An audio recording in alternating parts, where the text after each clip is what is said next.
Assalamualaikum warahmatullahi wabarakatuh. Alhamdulillah bertemu kembali di channel YouTube Pintu Rezeki. Kali ini kita akan bercerita mengenai amalan utama Rasulullah Shallallahu Alaihi Wasallam saat Idul Fitri. Silahkan subscribe dan like apabila menyukai konten seperti ini. Tulis di kolom komentar untuk saran cerita Islami dan konten Islami lainnya. Hari Raya Idul Fitri merupakan momen seluruh umat Islam bersuka cita menyambut hari kemenangan. Namun, Islam juga mengajarkan tentang beberapa hal agar kita mengisi saat-saat Lebaran tersebut dengan gembira tapi juga bernilai ibadah. Rasulullah Shallallahu Alaihi Wasallam dan umat Islam pertama kali menggelar perayaan Hari Raya Idul Fitri pada tahun kedua Hijriah, 624 Masehi, atau usai Perang Badar. Dari beberapa riwayat disebutkan bahwa ada beberapa hal yang dilakukan Rasulullah Shallallahu Alaihi Wasallam untuk menyambut dan merayakan Hari Raya Idul Fitri. 1. Perbanyak baca takbir. Diriwayatkan bahwa Rasulullah Shallallahu Alaihi Wasallam mengumandangkan takbir pada malam terakhir Ramadan hingga pagi hari 1 Syawal. Hal ini sesuai dengan apa yang difirmankan Allah dalam Al-Quran Surat Al-Baqarah ayat 185. Yang artinya, dan sempurnakanlah bilangan Ramadan dan bertakbirlah kalian kepada Allah. Ada dua jenis takbir Idul Fitri. Pertama, muqayyad, dibatasi, yaitu takbir yang dilakukan setelah sholat, baik fardu atau sunnah. Setiap selesai sholat, dianjurkan untuk membaca takbir. Kedua, mursal, dibebaskan, yaitu takbir yang tidak terbatas setelah sholat, bisa dilakukan di setiap kondisi.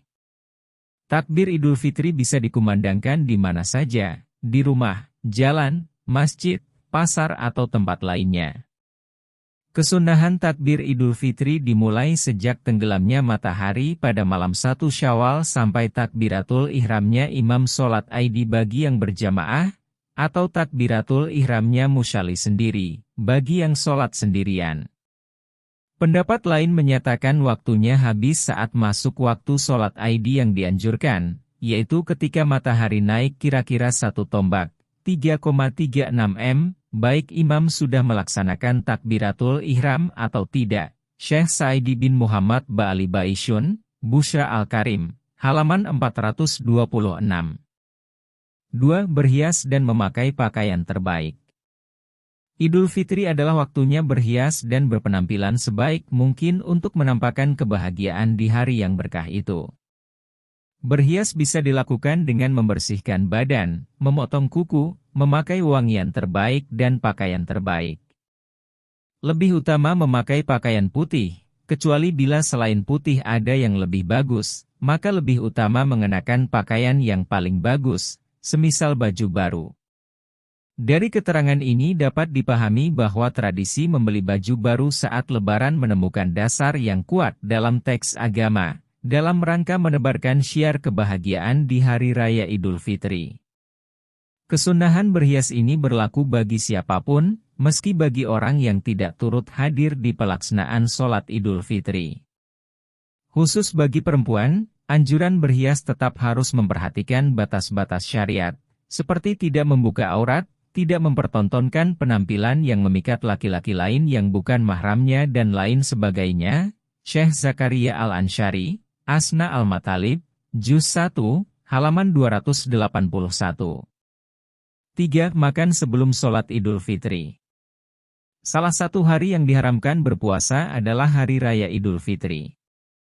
Bahkan, dalam kitab-kitab fikih disebutkan bahwa berniat tidak puasa pada saat hari Idul Fitri itu pahalanya seperti orang yang sedang puasa di hari-hari yang tidak dilarang.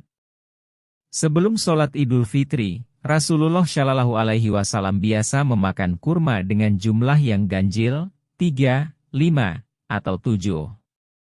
Dalam sebuah hadis disebutkan bahwa, pada waktu Idul Fitri Rasulullah Shallallahu Alaihi Wasallam tidak berangkat ke tempat sholat sebelum memakan beberapa buah kurma dengan jumlah yang ganjil. Hadis riwayat Ahmad dan Bukhari. 4. Sholat Idul Fitri. Rasulullah menunaikan sholat Idul Fitri bersama dengan keluarga dan sahabat-sahabatnya, baik laki-laki, perempuan, ataupun anak-anak. Rasulullah memilih rute jalan yang berbeda ketika berangkat dan pulang dari tempat dilangsungkannya sholat Idul Fitri. Rasulullah juga mengakhirkan pelaksanaan sholat Idul Fitri, biasanya pada saat matahari sudah setinggi tombak atau sekitar 2 meter. Hal ini dimaksudkan agar umat Islam memiliki waktu yang cukup untuk menunaikan zakat fitrah. 5. Mendatangi tempat keramaian. Suatu ketika saat Hari Raya Idul Fitri, Rasulullah menemani Aisyah mendatangi sebuah pertunjukan atraksi tombak dan tameng. Bahkan saking asyiknya, sebagaimana hadis riwayat Ahmad, Bukhari dan Muslim, Aisyah sampai memunculkan kepala di atas bahu Rasulullah sehingga dia bisa menyaksikan permainan itu dari atas bahu Rasulullah dengan puas. 6. Mengunjungi rumah sahabat. Tradisi silaturahim saling mengunjungi saat Hari Raya Idul Fitri sudah ada sejak zaman Rasulullah. Ketika Idul Fitri tiba, Rasulullah mengunjungi rumah para sahabatnya. Begitupun para sahabatnya. Pada kesempatan ini, Rasulullah dan sahabatnya saling mendoakan kebaikan satu sama lain. Sama seperti yang dilakukan umat Islam saat ini. Datang ke tempat sanak famili dengan saling mendoakan. 7. Tahniyah, memberi ucapan selamat. Hari Raya adalah hari yang penuh dengan kegembiraan. Karena itu, dianjurkan untuk saling memberikan selamat atas kebahagiaan yang diraih saat Hari Raya. Di antara dalil kesunahannya adalah beberapa hadits yang disampaikan Al-Imam Al-Baihaqi. Beliau dalam kitab Sunannya menginventarisir beberapa hadits dan ucapan para sahabat tentang tradisi ucapan selamat di Hari Raya. Meski tergolong lemah sanadnya, namun rangkaian beberapa dalil tersebut dapat dibuat pijakan untuk persoalan ucapan Hari Raya yang berkaitan dengan keutamaan amal ini. Argumen lainnya adalah dalil-dalil umum mengenai anjuran bersyukur saat mendapat nikmat atau terhindari dari mara bahaya, seperti disyariatkannya sujud syukur. Demikian pula riwayat Al-Bukhari dan Muslim tentang kisah taubatnya Ka'ab bin Malik setelah beliau absen dari Perang Tabuk. Talha bin Ubaidillah memberinya ucapan selamat begitu mendengar pertaubatnya diterima. Ucapan selamat itu dilakukan di hadapan Nabi dan beliau tidak mengingkarinya. Tidak ada aturan baku mengenai redaksi ucapan selamat ini. Pada prinsipnya, setiap kata yang ditradisikan sebagai ucapan selamat dalam momen Hari Raya, maka sudah bisa mendapatkan kesunahan tahniyah ini. Bahkan, Syekh Ali Shibramalisi menegaskan tahniyah juga bisa diwujudkan dalam bentuk saling bersalam-salaman. Karena itu, sangat tidak tepat klaim dari sebagian kalangan bahwa ucapan selamat Hari Raya yang berkembang di Indonesia tidak memiliki dasar dalil agama. Demikian penjelasan mengenai hal-hal yang disunnahkan saat Hari Raya Idul Fitri. Semoga di hari yang fitri, kita kembali bersih dari segala dosa dan segala penyakit hati. Silahkan di-share agar lebih banyak kebermanfaatannya, dan insya Allah menjadi amal jariah bersama.